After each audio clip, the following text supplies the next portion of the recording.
we're going to be starting a new unit called the mole. So before we start, I want to show you guys this funny clip.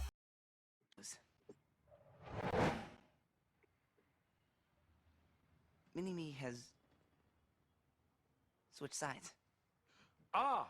Oh. Sorry about that, old chap. Sorry. Sorry. Welcome aboard. My mistake. What was that? Listen, just get it out of your system. No, I'm fine. I insist. We Yeah, could it's work okay, together it's all better good, if you don't just worry. got it out. Mole! Bloody mole! We're not supposed to talk about the bloody mole, but there's a bloody mole winking me in the face. I'm gonna chop it off and cut it up and make some guacamole. Better?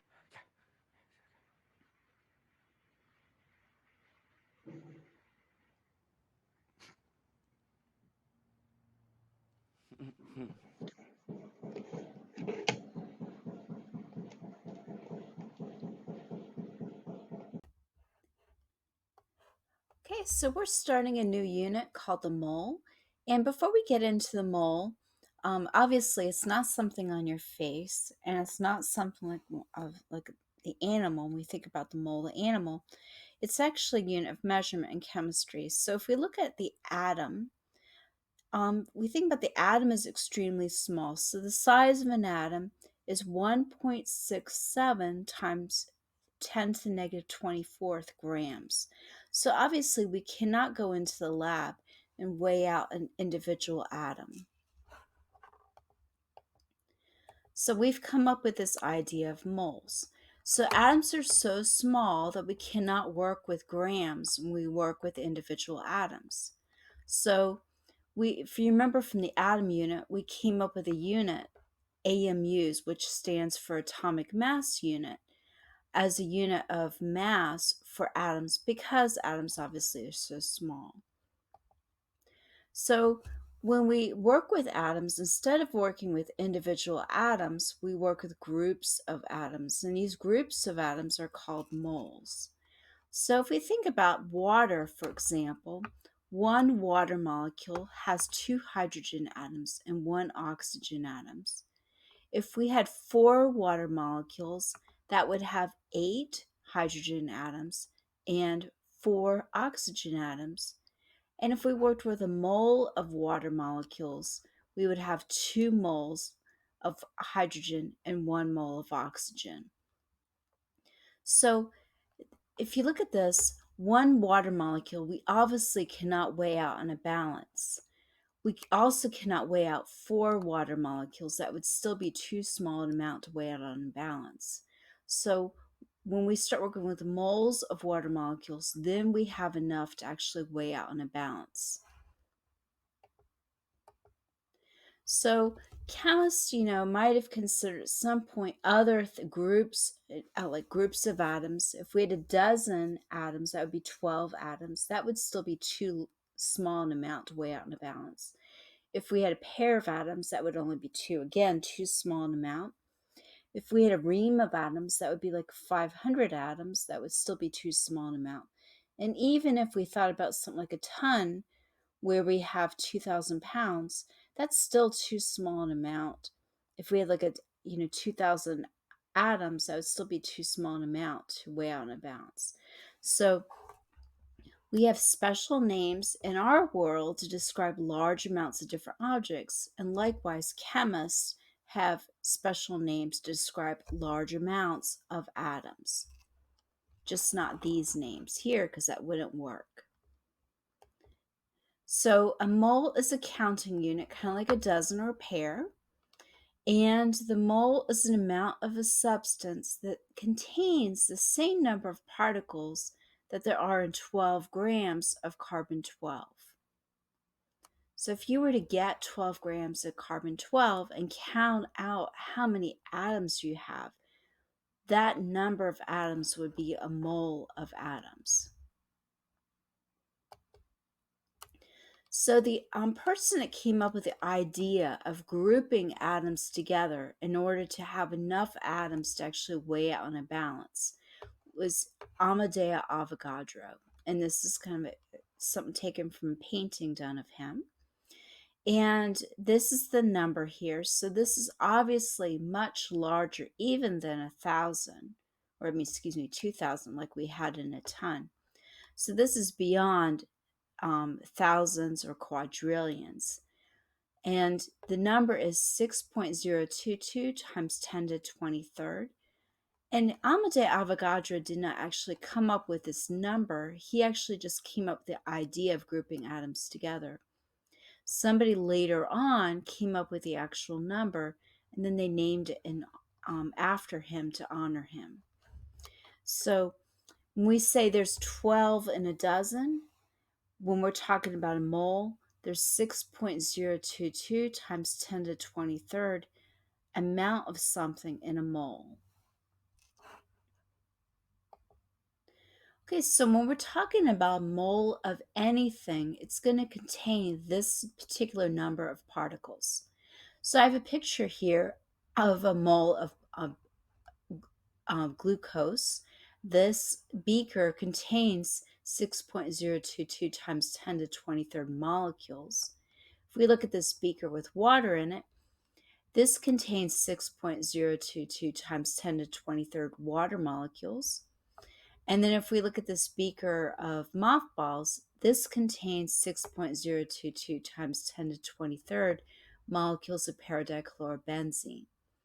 So obviously these are different amounts because each of these molecules has a different mass.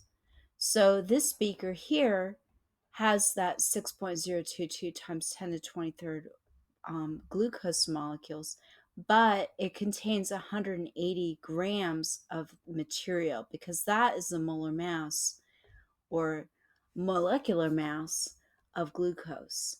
So the mass will be the same as the molecular mass. Here we have 18 grams of water molecules. And if you remember, the molecular mass of water is 18 AMUs. Here we have 147 grams of paradichlorobenzene. And if you were to calculate the molecular mass of paradichlorobenzene, it would be 147 AMUs. Okay, so this is a very large number, just to give you an idea, perspective of how large a number this is. If instead of molecules or atoms, you had a mole of pennies, it would cover the Earth to a depth of 300 meters. And basically, all life would be wiped out, but we would have a ton of copper. If we had a mole of marbles, this mole of marbles would cover the Earth again to a thickness of 50 miles thick, a lot of marbles. And all life would be wiped out. If we look out at the universe at night and try to count the stars, there's about a mole of stars in the universe. So you would never be able to count all the stars if you could see all the stars in the universe. And lastly, if you are fortunate enough to have a mole of dollars, if you went out on a spending spree and spent $1 billion a day, after a trillion years, you would still have money to spend. Okay, so let's look at, here. So when we're talking about a dozen of different things, like a dozen baseballs, a dozen tennis balls, obviously the masses of these are different because baseballs, if you've ever held a baseball, is much heavier, has a larger mass than your tennis balls. Likewise, when we're talking about a mole of different things, like a mole of carbon, a mole of lithium, looking at the periodic table, we should easily be able to predict that a mole of carbon will have more mass because it has a larger atomic mass than a mole of lithium. So here, the mass from our periodic table now will stand for the molar mass of each element on our periodic table. When we're talking about a compound, though, to calculate the molar mass of a compound, we're going to have to go through and calculate the masses of each of the particular elements in our compound, multiply them by the subscripts from our formula to figure out the molar mass of our compound. So water, just like we saw in that picture, has a molar mass of 18.02 grams per mole. Okay, so we can find the molar mass of any compound looking at the molar masses of the elements and finding that from our periodic table. Okay, so let's look at these two here. I'm actually going to just bring this up and we're going to work through these two together. So when you're finding the molar mass of a compound, what you need to do is you first need to find the formula. So here we have iron 3 dichromate. So we would write down Fe and then 2 Cr2O7 3. So when we're calculating the molar mass, we would take 2 times the molar mass of iron. And looking at our periodic table, that is 55.85 grams per mole.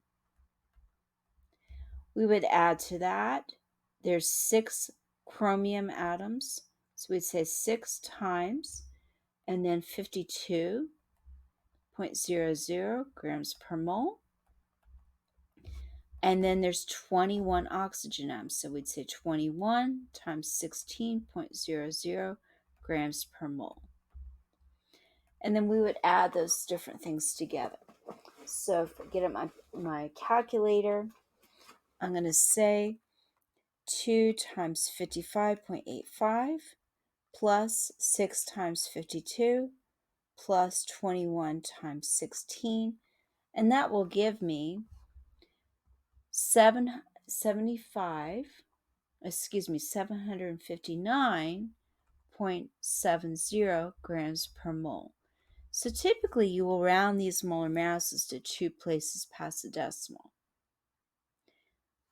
Okay, so I want you to try this one. So pause the screencast for a minute, try this one, and then we'll go over the answer. Okay, so for this one, hopefully you got your formula for tetraphosphorus hexafluoride as P4F6. To find the molar mass, we would take 4 times the molar mass of phosphorus, which is 30.97 grams per mole, plus 6 times the molar mass of fluorine, which is 19.00 grams per mole. And then we would add those two together. So we'd take 4 times 30.97 plus 6 times 19, and we would get 237.88 grams per mole. Okay, so hopefully you got that.